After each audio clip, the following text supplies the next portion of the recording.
প্রিয় বন্ধুরা, অগ্রহায়ণের বাৎসরিক মাহফিল পীর সাহেব হুজুরের আখেরি মোনাজাতের মধ্য দিয়ে লক্ষ লক্ষ মুসল্লিদের চোখের পানি এবং আমিন আমিন ধ্বনিতে শেষ হয়ে গেল।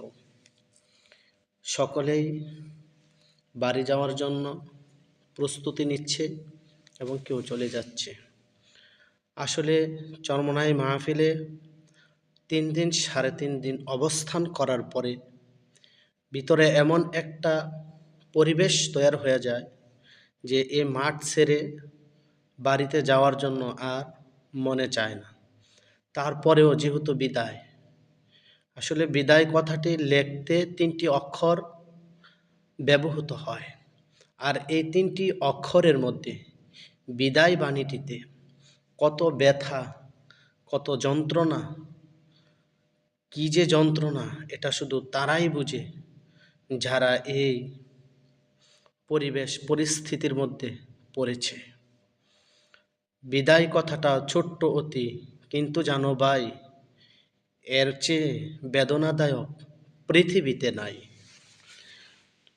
তো আমাদের মনে হয় চরমোনাই মাহফিল থেকে সবচেয়ে কষ্ট এবং বেদনাদায়ক এই শব্দটাই বিদায়। এখানে লক্ষ লক্ষ মানুষের সাথে ওঠা বসা, চলাফেরা, খাবার দাবার সব কিছুই একসাথে করার পরে বিদায় নিয়ে যেতে হয় ক্ষণিকের জন্য। এই বিদায় কারো জন্য ক্ষণিকের, আবার কারো জন্য চিরবিদায় হয়ে যায়। চরমোনাই মাহফিলের এটাই সবচেয়ে করুণ পরিণতি এবং করুণ দশা, যেটির নাম বিদায়।